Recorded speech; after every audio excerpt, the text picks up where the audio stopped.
Halo, selamat pagi pemirsa. Memasuki pekan terakhir di bulan suci Ramadan, Kilas Nusantara Pagi Jumat 29 April menghadirkan kabar seputar peran para pejabat pemerintah yang antusias menyambut musim mudik lebaran. Kita awali dengan pelepasan keberangkatan 9 bus dengan 180 peserta mudik bareng Kominfo gratis oleh Menteri Komunikasi dan Informatika Johnny G. Plate. Fasilitas mudik gratis perdana ini mengangkut pemudik menuju 8 kota dari Palembang, Lampung, Semarang, Solo, Yogyakarta, dan Surabaya, lalu Malang hingga ke Blitar. Kemudian Kapolri Jenderal Polisi Listio Sigit Prabowo dalam tinjauannya di lintas penyeberangan Bali menyebut ada peningkatan jumlah wisatawan ke Bali menjelang Lebaran. Adapun jumlah kapal feri yang melayani pemudik selama musim mudik Lebaran ini dinilai cukup memadai.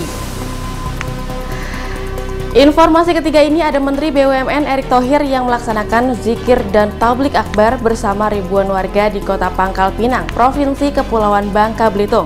Pemberian santunan bagi ratusan anak yatim juga terus berjalan meski sempat diwarnai hujan. Berikut kabar selengkapnya untuk Anda.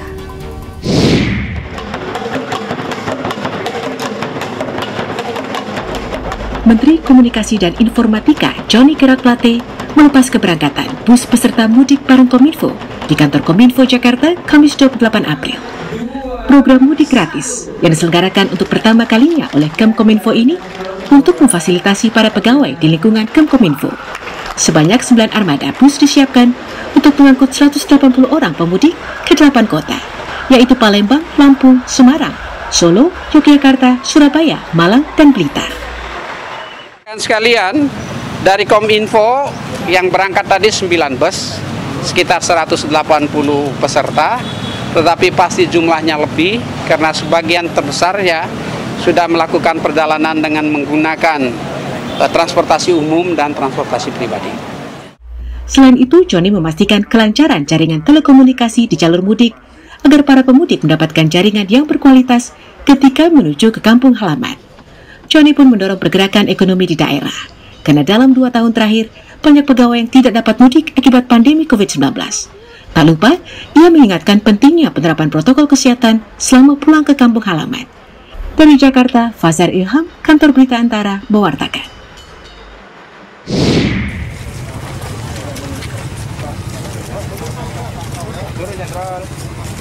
Dari 46 unit kapal feri yang disiapkan di Pelabuhan Penyeberangan Gilimanuk, Kabupaten Jemberana, Bali, saat ini 28 hingga 29 kapal difungsikan sebagai alat transportasi para pemudik yang akan menyeberang dari Pulau Bali menuju Jawa. Jumlah itu dinilai cukup untuk melayani selama musim mudik Lebaran 2022. Arus mudik di Bali seperti diungkapkan Kapolri Jenderal Polisi Listio Sigit Prabowo ketika 28 April meninjau arus mudik Lebaran di Pelabuhan Gilimanuk memang telah mengalami peningkatan. Namun tidak terlalu tinggi seperti pada situasi sebelum pandemi COVID-19. Dengan pergerakan penumpang lebih banyak yang meninggalkan Pulau Bali menuju Pelabuhan Ketapang, Banyuwangi, Jawa Timur dibandingkan dengan yang masuk ke Bali.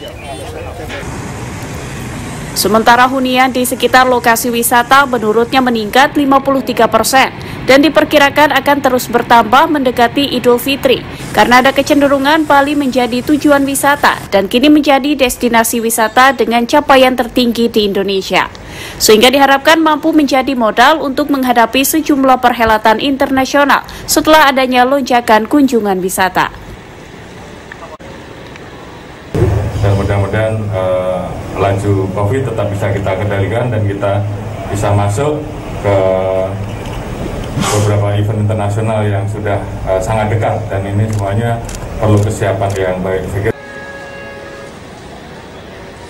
Sigit pun mengapresiasi seluruh aparat di Bali yang bekerja dalam upaya percepatan vaksinasi COVID-19 dosis ketiga atau booster. Yang berdasarkan laporan yang diterimanya, capaian vaksinasi booster di Bali sudah lebih dari 50%. Langkah tersebut menurutnya menjadi sangat penting untuk menekan laju penularan COVID-19, mengingat Bali akan menghadapi sejumlah perhelatan internasional usai libur Lebaran. Dari Gilimanuk, Bali, Pandeyuda, Kantor Berita Antara, mewartakan. Sekali lagi kita beri tepuk tangan yang mulia untuk Bapak Haji Erick Thohir. Menteri Badan Usaha Milik Negara Erick Thohir sekaligus pimpinan Majelis Zikir At-Thohir melaksanakan zikir dan tablik akbar bersama di halaman kantor Gubernur Bangka Belitung Kamis 28 April. Zikir dan tablik akbar diikuti ribuan warga Kota Pangkal Pinang dan sekitarnya. Walau sempat diwarnai hujan, kegiatan ini tetap berjalan lancar.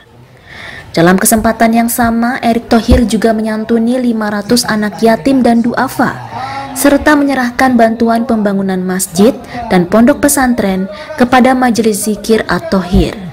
Ramadan ini kita bersilaturahim, membantu anak yatim, membantu juga tadi pesantren sekitarnya.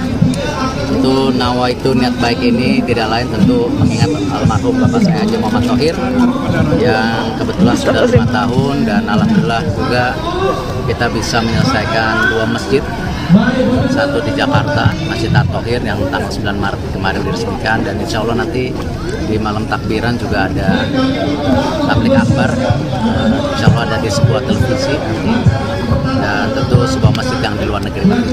Untuk menambah rasa sukacita perhelatan zikir dan tablik akbar, Erick juga menghadirkan 1 juz Al-Quran raksasa terbesar di dunia yang didatangkan langsung dari Sumatera Selatan. Kami sangat mengapresiasi khusus Majelis Thohir yang telah menghadirkan 1 juz Al-Quran yang raksasa di belakang, dan ini menjadi salah satu momen kita untuk, apalagi di bulan Ramadan, untuk meningkatkan takwa dan keimanan. Kenapa dari hal seperti itu? Karena Bangka Belitung sejati memang sudah terkenal dengan menghasilkan hafiz Quran. Erick bersama yayasannya juga membantu 40 desa dengan pembangunan berbagai fasilitas di Bangka Belitung dan juga di Sumatera Selatan. Dari Pangkal Pinang, Bangka Belitung, Merianti, Kantor Berita Antara mewartakan.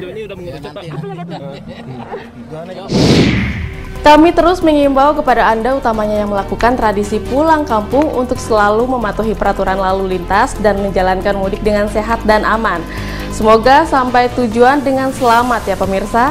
Baiklah, jangan lupa untuk pantau terus kabar terkini lainnya di media kami melalui laman antaranews.com serta kanal YouTube Antara TV Indonesia, juga program unggulan edukatif di saluran UCTV. Pemirsa, Kilas Nusantara Siang pukul 13 waktu Indonesia Barat akan kembali menjumpai Anda tentunya dengan 3 kabar terkini lainnya. Terima kasih dan selamat beraktivitas. Sampai jumpa.